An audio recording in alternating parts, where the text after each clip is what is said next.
सुप्रभात मंडळी. आपण सध्या वाचत आहोत प्राध्यापिका सौ मीना आंबेकर लिखित हितगोज हे त्यांचं पुस्तक.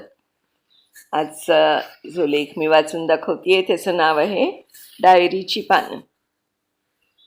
माझ्या मैत्रिणीचे यजमान बँकेत नोकरीला होते. त्यांच्या छोट्या छोट्या गावी बदल्या होत. माझ्या मैत्रिणीला खेडेगावात नोकरी मिळण्याची शक्यता नव्हती. शिवाय तिथे दुसरी करमणूक किंवा सामाजिक जीवन फारसं चांगलं नसायचं. साहजिकच ती दिवसभर कंटाळून जात असे. दिवसभर करायचं काय असा तिच्या पुढे प्रश्न होता.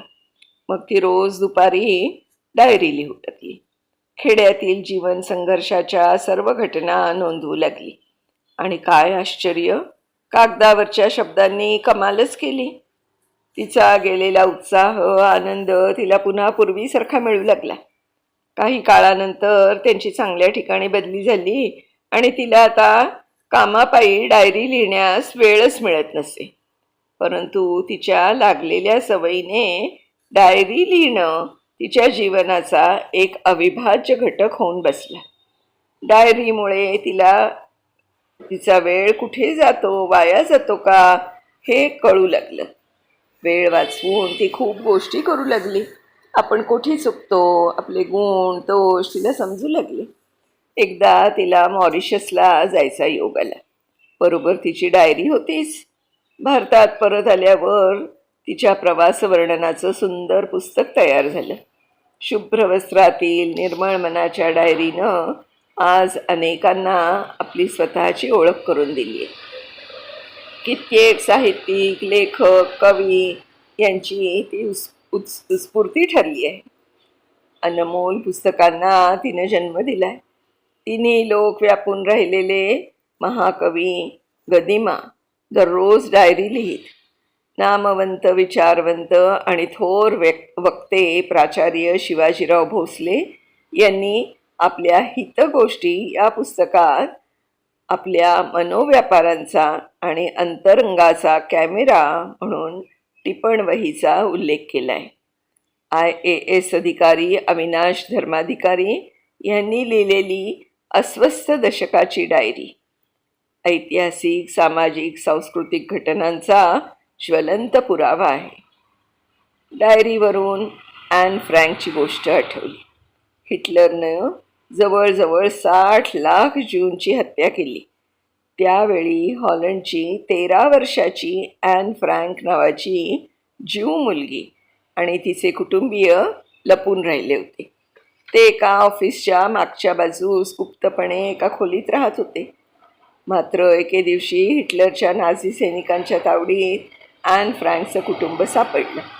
ही 13 वर्षांची ॲन फ्रँक रोज डायरी लिहित असे.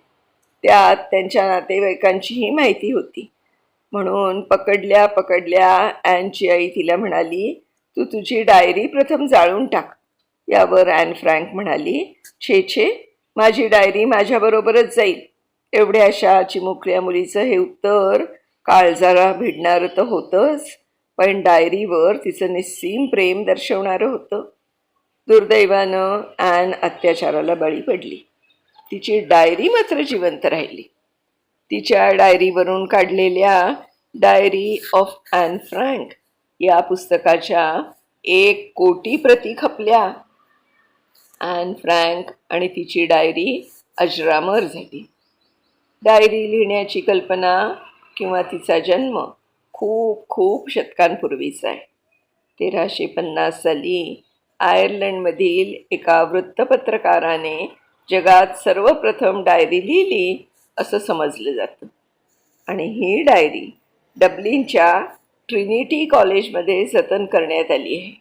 प्रसिद्ध लेखक AC बेन्सन यांच्या मते आपल्या डायरीची पानं काही तत्त्वज्ञान किंवा असामान्य अनुभवांनीच भरलेली हवीत असं नाही, तर आपल्या रोजच्या जीवनातील साध्या प्रसंगांची ती नोंद आहे. मला तर वाटतं डायरीच्या शब्दातून आपण आपल्या स्वतःशी खराखुरा संवाद साधतो. मनातील विचारांचा हा एक आरसाच आहे. ती आनंदी, दुःखी, भित्री, रागीट, आवडत्या नावडत्या, शूर, धाडसी, लोभी या साऱ्या भावनांचं आणि प्रसंगांचं एक म्युरल किंवा पेंटिंग आहे. आपल्या स्मृतींचं भांडार आहे. तुम्ही आज लिहिलेली डायरी तुम्ही यशाच्या शिखरावर पोहोचल्यावर तुमच्या नातवंडांना ती यशाची गुरुकिल्ली म्हणून एक अलौकिक भेट ठरेल. खरंय, रोज डायरी लिहिली ना की त्याचा म्हणजे एक तो पुरावाही असतो, आपल्या आठवणी त्यात जतन केलेल्या असतात आणि त्याच्यामुळे आपल्याला जर काही संदर्भ हवा असेल मागे घडलेल्या गोष्टींचा तर तोही मिळू शकतो. तर खरंच डायरी लिहिण्याची सवय ही खूप छान सवय आहे आणि बरेच जण आपल्याकडे सुद्धा अजूनही मला असं वाटतं डायरी लिहित असतील. आजकाल कदाचित या डायरीचं म्हणजे रूप बदललं असेल. आजकाल मोबाईलवरती नोट्समध्ये कोणी काही लिहित असेल. अनेक त्याला पर्याय असू शकतील, पण डायरी लिहिणं हे खरंच चांगली गोष्ट आहे. तर अशी ही मीनाची आपल्या सगळ्यांच्या बरोबर केलेलं हे हितगुज आज आपला हा या पुस्तकाचा शेवटचा भाग होता. उद्या नवीन कुठच्या तरी एखाद्या लेखासह आपण भेटणार आहोत. तोपर्यंत बाय बाय. आणि मीना आंबेकर जी माझी मैत्रीण आहे तिचे खूप खूप धन्यवाद की इतकं सुंदर पुस्तक तिने मला वाचायची परवानगी दिली आणि मी ते आपल्यापर्यंत घेऊन येऊ शकले. धन्यवाद मीना.